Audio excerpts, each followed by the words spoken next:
ठीक है। Good morning बच्चों। आ, आज हम लोग जो हमने चैप्टर वनस्पतियों का वर्गीकरण, क्लासिफिकेशन ऑफ प्लांट्स के बारे में जो पढ़ा था, उसी का आज हम लोग थोड़ा रिवीजन टाइप कर लेंगे और उसके बारे में डिस्कस करेंगे, चर्चा करेंगे। तो बच्चों, ये जो चैप्टर है, जैसा कि हम पहले भी इसके बारे में पढ़ चुके हैं, इसमें वनस्पतियों के बारे में उसका वर्गीकरण जो है, क्लासिफिकेशन, यानी कि उसको अध्ययन करने के लिए आसानी प्राप्त हो, इसके लिए उसका वर्गीकरण किया गया हो है।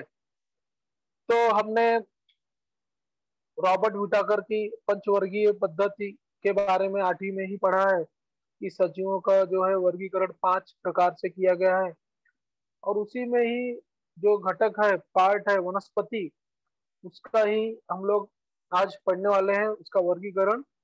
तो अब बच्चों, यहाँ पर आप स्क्रीन पर देख सकते हैं अबीजपत्री वनस्पति। अब यहाँ पर अबीजपत्री वनस्पति के बारे में देखेंगे।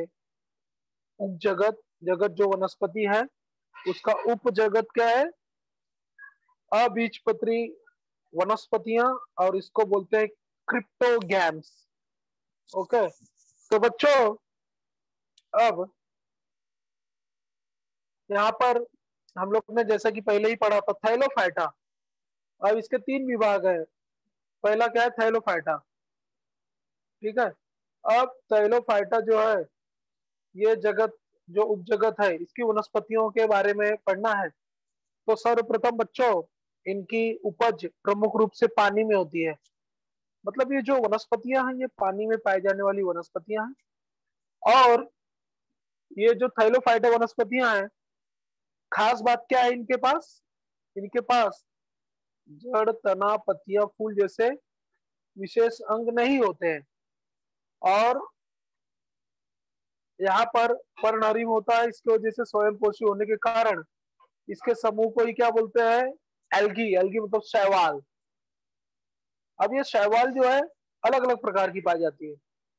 कुछ एक कोशिकीय होती है, कुछ बहुकोशिकीय होती है, कुछ बहुत छोटे होते हैं, अति सूक्ष्म होते हैं। ठीक है बच्चों। अब आपको याद रखना है, इनमें जो उदाहरण है, उदाहरण क्या है? Spirogyra, ulothrix, ulva, sargassum. ठीक है। अब कुछ वनस्पतियां यहाँ पर मीठे पानी में पाई जाती है और कुछ खारे पानी में पाई जाती है। ठीक है। और इसी समूह में जो दूसरा भाग है, दूसरा उदाहरण है, जिसमें पर्णहरित न होता है, नहीं होता है, और ऐसे कोई कीड़ू या फफूंदी कहते हैं, कवक कहते हैं, फफूंदी, फंगाई।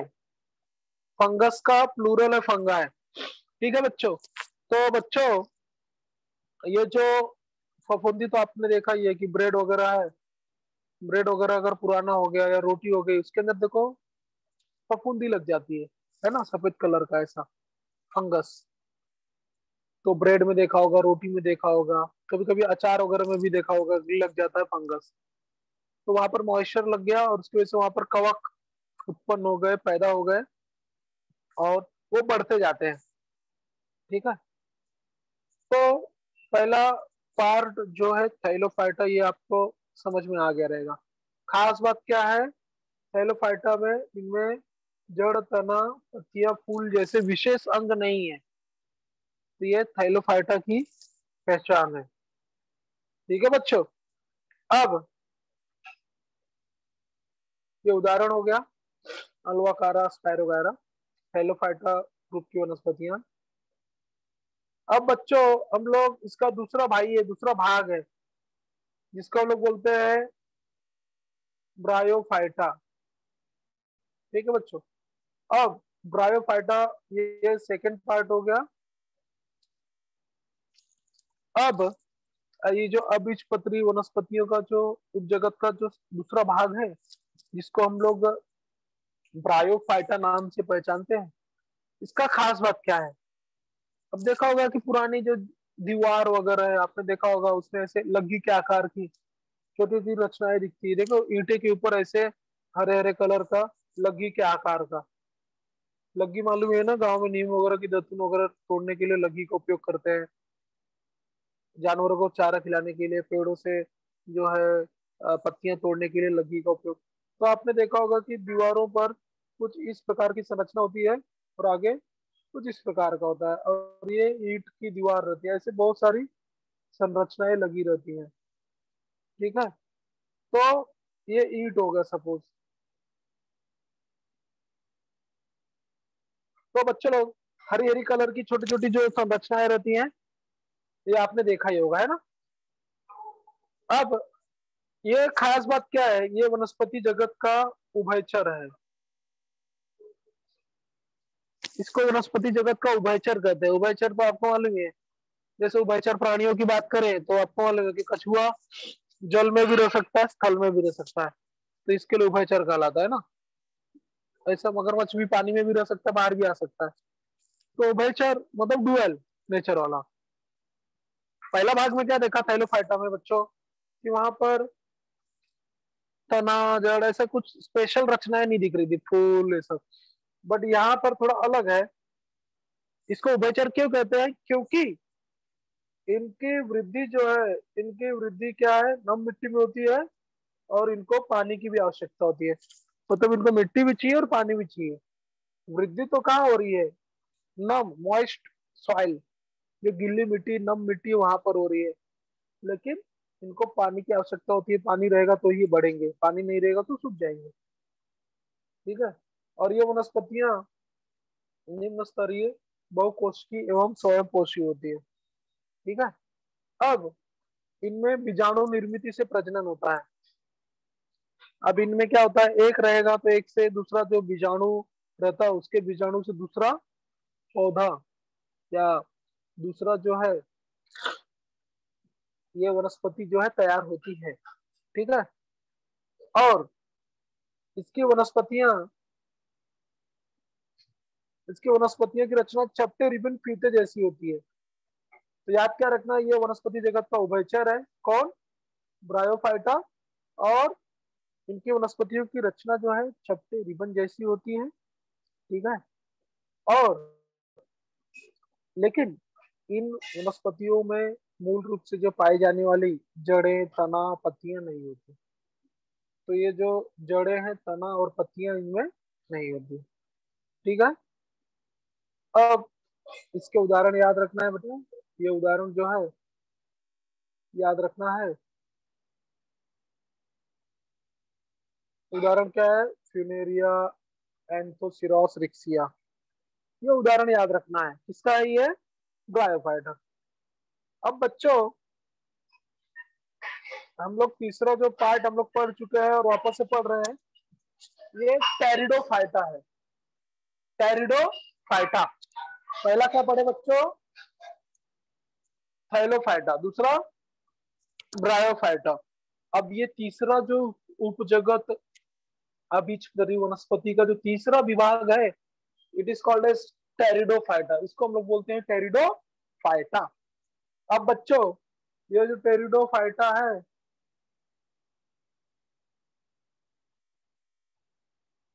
टेरिडोफाइटा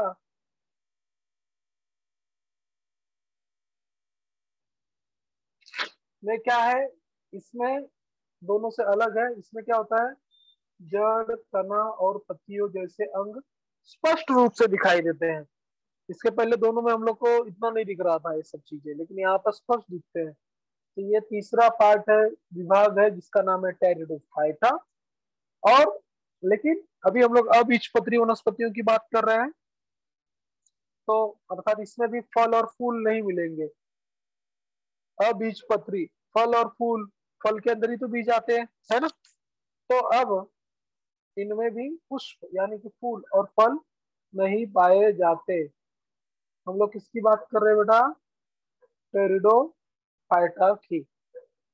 ओके, और यहाँ पर जल तथा अन्य पदार्थों के संवहन के लिए स्वतंत्र ऊतक, टिश्यूज, जो हम लोग ने पहले भी पढ़ा है, पाए जाते हैं। ठीक है, अब यहाँ पर पर्णांग जो है, पर्णांग नाम की वनस्पति है, उसका बीजाणुधानी जो है तो आपने गार्डन वगैरह में देखा होगा बच्चों, ऐसे छोटी छोटी पत्ती जैसे आकार रहती है, उसको ब्लैक स्पॉट्स रहते हैं, काले काले चॉकलेटी चॉकलेटी, है ना। तो वो बीजाणुधानी होता है बच्चों, ठीक है। और इनका प्रजनन पत्तियों के निचले भाग पर पाए जाने वाले बीजाणुओं से होता है। ये इंपॉर्टेंट है। पत्तियों के जो निचला भाग है उसमें पाए जाने वाला जो बीजाणु है, उससे ही इनका प्रजनन होता है।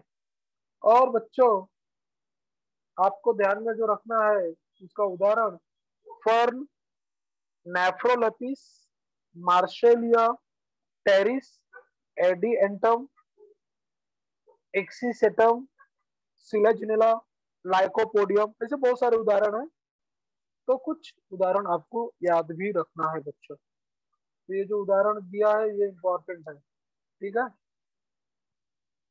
अब हम लोग ने पहला उपजगत पढ़ा, इसके पहले अबीजपत्री। अब दूसरा जो है पैनेरोगैम्स, जिसको बोलते हैं बीजपत्री वनस्पतियां, बीजपत्री वनस्पतियां। अब दूसरा जो उपजगत है बीजपत्री वनस्पतियां, बीजपत्री वनस्पतियां। तो बच्चों, यहाँ पर खास बात क्या है, जिन वनस्पतियों में प्रजनन के लिए विशेष ऊतक होते हैं और ये बीज उत्पन्न करते हैं, इसके पहले वाले भाग में बीज उत्पन्न करने वाला सिस्टम नहीं था। बट ये जो टाइप है ये क्या करते हैं, बीज सीड्स उत्पन्न करते हैं, और इसको क्या बोलते हैं हम लोग, बीजपत्री वनस्पतियां कहते हैं। प्रजनन प्रक्रिया के पश्चात यहाँ पर बीज का निर्माण होता है, ठीक है। और यहाँ पर भी दो प्रकार है कि जो बीज है फल से ढका है या नहीं ढका है, ठीक है। और इसी प्रकार ये जो बीज है वो फल से ढका हुआ है या नहीं ढका हुआ है, इसका भी वर्गीकरण वापस से दो भागों में होता है, आवृत बीजी और अनावृत बीजी, ठीक है। आवृत बीजी और अनावृत बीजी।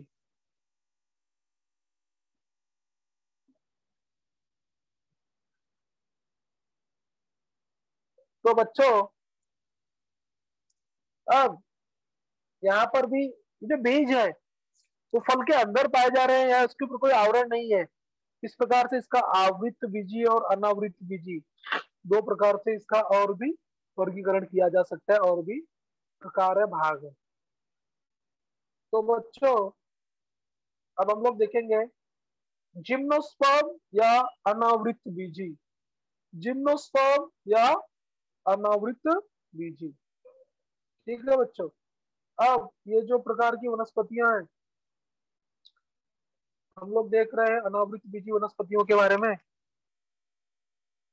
अब ये आवृत बीजी और अनावृत बीजी कैसे आ रहा है पिक्चर में, क्योंकि हमें मालूम है कि जो बीज है वो बीज फल से ढके हुए हैं या नहीं, इसके आधार पर इनका वर्गीकरण किया गया है।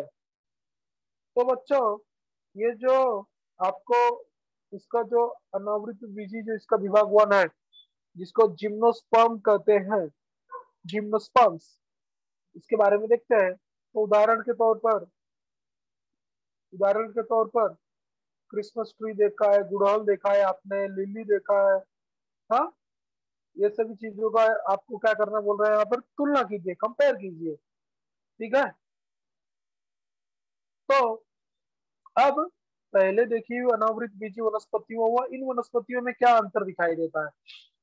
तो सबसे खास बात, अनावृत बीजी जो है, अनावृत बीजी जो है सदा रहित, सदा हरित रहते हैं, बहुवार्षिक, वो काष्ठ में होते हैं, ठीक है।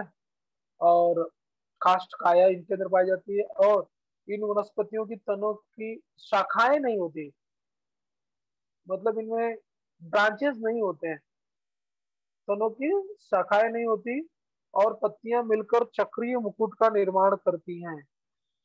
जो पत्तियां हैं वो मिलकर के चक्रीय मुकुट का निर्माण करती हैं, मतलब इसके आकार का। और इनमें नर व मादा अंग एक ही वृक्ष के अलग अलग बीजाणु पर्ण पर होते हैं। तो इनमें नर और मादा अंग अलग अलग जो बीजाणु पर्ण है वहां पर होते हैं, नर भाग और मादा भाग अलग अलग होता है। ये तो उदाहरण के तौर पर बच्चों खजूर का ही पेड़ है। हाँ, इसमें भी नर वाला भी रहता है और मादा वाला भी रहता है ना। कभी कभी देखा होगा कोई कोई पपीते के पेड़ में भी फल ही नहीं लगते है ना।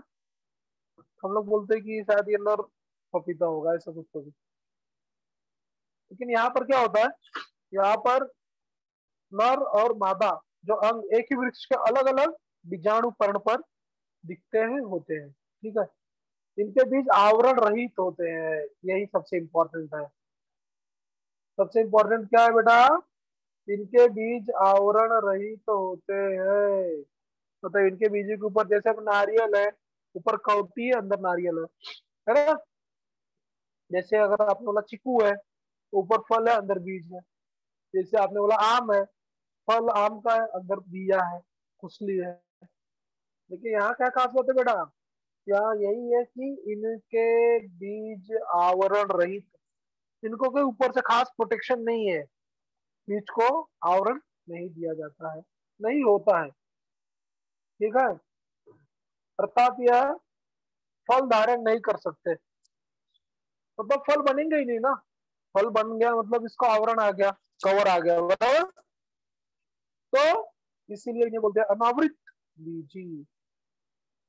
जिम्नोस मतलब अनावृत या खुला, और स्पर्म मतलब बीज। तो इसका, अब इसका उदाहरण याद रखना बेटा। उदाहरण क्या याद रखना है अपने को, साइकस, क्रिसमस ट्री या पीसिया, यूजा, मोरपंखी, पाइनस, देवदार, ये सभी जो वनस्पति है ये इसके उदाहरण है। किसके, अनावृत बीजी समूह के वनस्पतियों के उदाहरण। ठीक है बेटा। अब आगे बढ़ते हैं, आवृत बीजी एंजियोस्पर्म। तो इसका तो बहुत सारा उदाहरण हजारों लाखों अपने सामने ही है। आप देखोगे कि मक्का, मकई मालूम ही है आपको, मकई मालूम ही है, सेम, मूंगफली, इमली, गेहूं, आम की गुठली, ये सब दिख रहा है। तो ये सब कवर के अंदर ही है ना, है कि नहीं। और इनमें सब में अलग अलग, जैसे अभी शेंग है या मूंगफली, इसको फोड़ोगे तो दो भाग निकलेगा, बराबर। आम की गुठली को भी फोड़ोगे तो दो भाग निकलेगा, बराबर। तो इन वनस्पतियों में आने वाले फूल ही, अब हम लोग एंजियोस्पर्म के बारे में बात कर रहे हैं या आवृत बीजी के बारे में। इन वनस्पतियों में आने वाले फूल ही इनके प्रजनन अंग है। मतलब जो वनस्पतियों में फूल आता है जिसका रूपांतरण फल में होता है, और उसी फल के बीज द्वारा नए वनस्पतियों का निर्माण होता है, ठीक है बेटा। फूलों का रूपांतरण फल में होता है, और फलों के अंदर क्या होता है, बीज की निर्मित। समझ में आया बेटा। तो एनजीओस मतलब कवर, स्पर्म मतलब बीज, बीज को कवर मिला है, मतलब सिंपल में फल मिला है पूरा परिपूर्ण। उस फल के अंदर बीज पाए जाते हैं सुरक्षित, और उन्हीं बीजों के द्वारा नए वृक्षों का निर्माण होता है। अब अब बीज को अगर फोड़ेंगे तो दो भाग निकलेंगे, आम की गुठली को फोड़ेंगे तो दो भाग निकल रहा है ना। चना को फोड़ रहे हैं, दाल चने का दो निकल रहा है। मूंगफली को फोड़ रहे हैं, शेंगदाना दो निकल रहा है। तो जब बीज को आसानी से दो भाग में विभाजित किया जा सकता है तो उसको द्विबीजपत्री बोलते हैं। लेकिन अगर जिनके दो भाग नहीं होते उनको एक बीजपत्री बोलते हैं। समझ में आया। तो बच्चों, अब यहाँ पर आवृत बीजी में भी दो भाग हैं, दो प्रकार हैं, एक द्विबीजपत्री, एक एक बीजपत्री। तो अब दोनों में फर्क क्या है वो देख लेते हैं।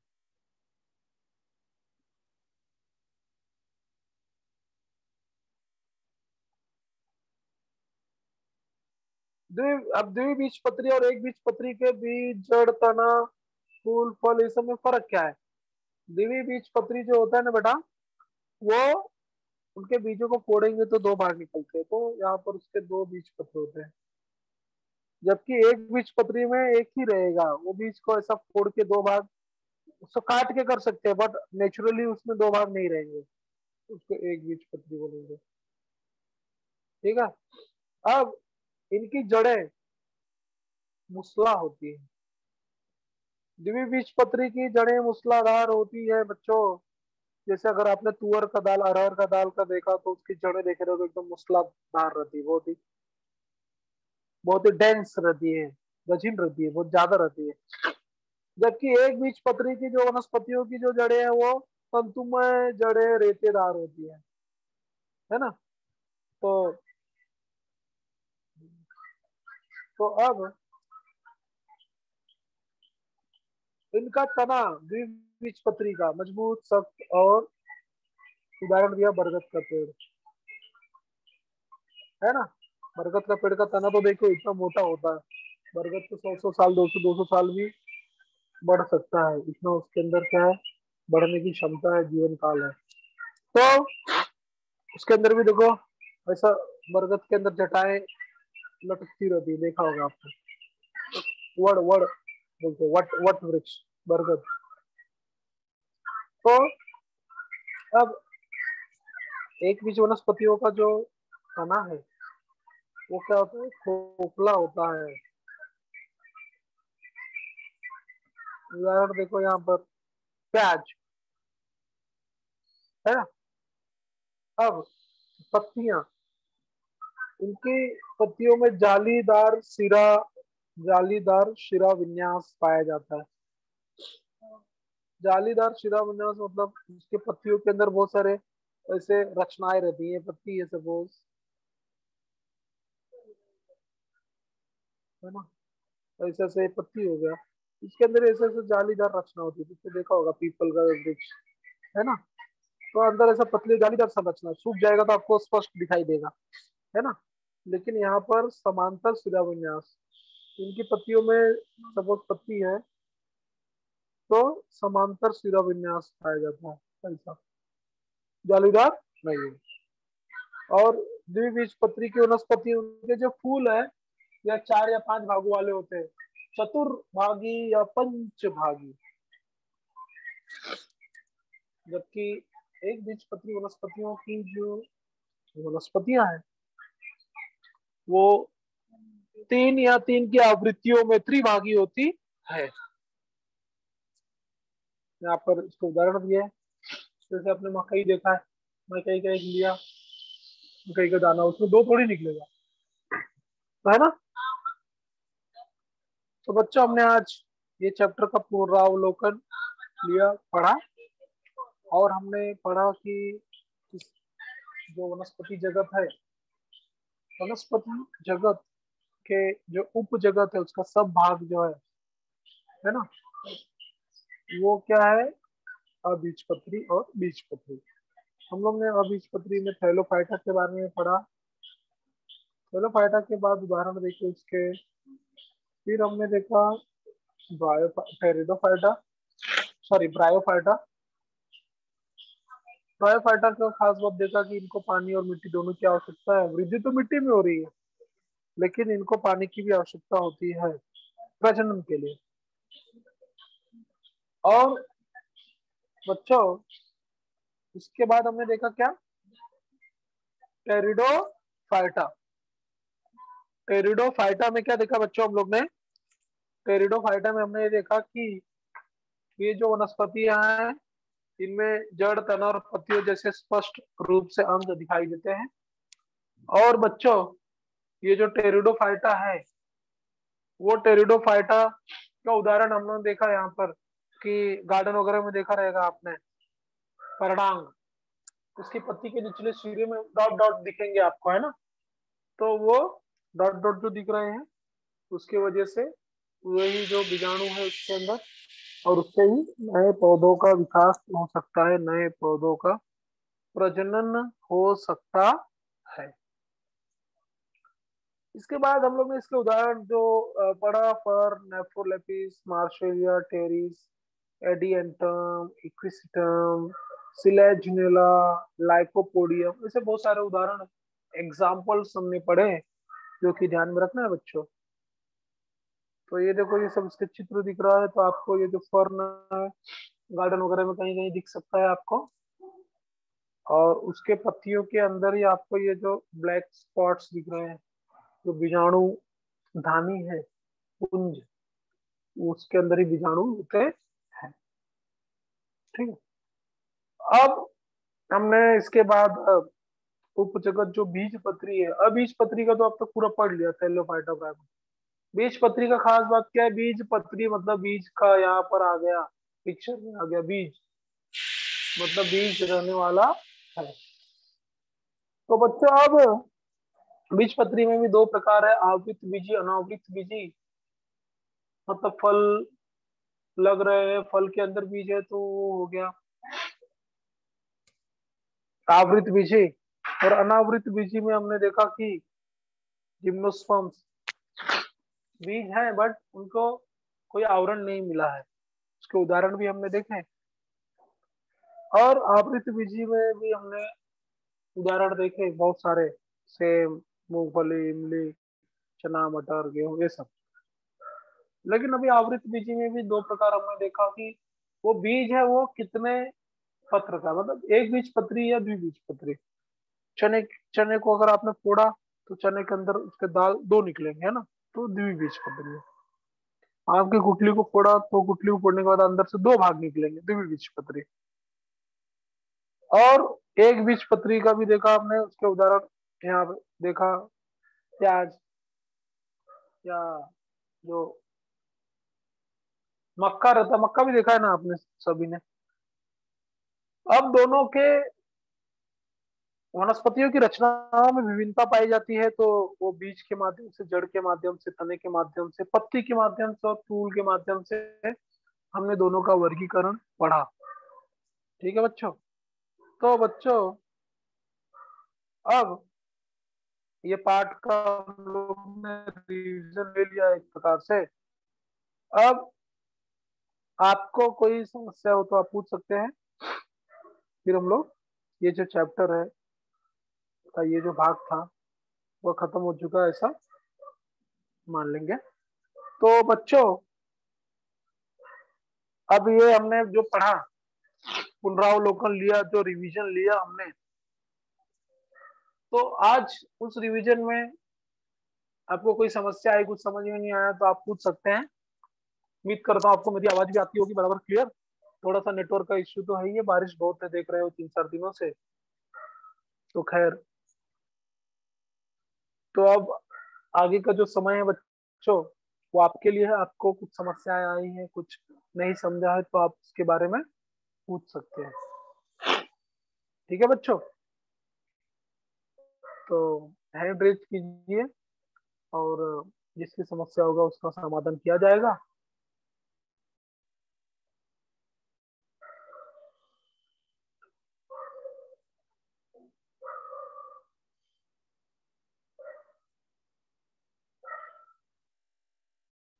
ठीक है सर, ठीक है सर।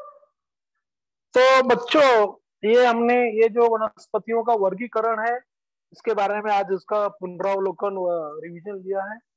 बहुत आसान चैप्टर है बच्चों, और आगे भी काम आने वाला है आपको, और आपके डेली लाइफ में आप देखते ही हो आपके सामने पेड़ पौधे उनके बारे में है। तो हमने वनस्पति का जो अलग अलग है विभाग, पार्ट, क्लासिफिकेशन, उसमें हमने अबीजपत्री देखा था। अबीजपत्री में वो जो विभाग, 3 विभाग देखे थे, ब्रायोफाइटा, थैलोफाइटा और टेरिडोफाइटा, इनके उदाहरण और इनकी विशेषताओं का अध्ययन हमने किया। फिर जो दूसरा भाग है बीजपत्री वनस्पतियां, जो बीज से संबंध आता है, वहां पर भी 2 भाग देखे हमने, एक बीजपत्री और द्विबीजपत्री। ठीक है बच्चों। तो बीजपत्री वनस्पतियों में जो उनके वनस्पतियों की रचना क्लियर रहती है, जड़, तना, फूल, फल, जो भी है, पुष्प, उनके वर्गीकरण के आधार पर। तो वहां पर हमने देखा कि एक में बीज लग रहा है लेकिन उसके ऊपर आवरण नहीं है। ठीक है, अनावृत बीजी। और आवृत बीजी में हमने देखा कि फल है बकायदा। तो ये 2 प्रकार के देखे, और साथ में हमने ये देखा कि अगर इनका जो भाग है, आवृत बीजी जो है जहाँ पर फल लग रहे हैं, इनके 2 प्रकार हैं, एक बीजपत्री और द्विबीजपत्री। तो इसमें खास फर्क क्या है, what is the difference between these 2 types. ठीक है। तो दोनों के जड़ों में असमानता दिखेगी, दोनों के फूल के अलग टाइप दिखेंगे। हाँ, और दोनों का जो उदाहरण भी तो अलग अलग बेशक होने ही वाला है ना। तो उनका फूल, पुष्प, फल, उनके जड़ों की रचना, पत्तियों की रचना, ये सब के आधार पर हम उनको क्या कर सकते हैं बच्चों, वर्गीकृत कर सकते हैं। तो इस प्रकार से ये जो चैप्टर का ये जो टॉपिक था उसका हम लोग ने रिवीजन भी ले लिया और ये चैप्टर भी खत्म ही हो गया एक तरह से। तो आज के लिए बस इतना ही बच्चों, और आप इसको पढ़िए, और अगर समझ लीजिए कि बाद में भी आपको कोई समस्या है तो उसका हम लोग निराकरण करेंगे। तो थैंक यू एवरीबॉडी, आप सभी ने ध्यान से सुना, ध्यान दिया, और यह जो क्लास था यहाँ पर समाप्त होता है। Thank you very much.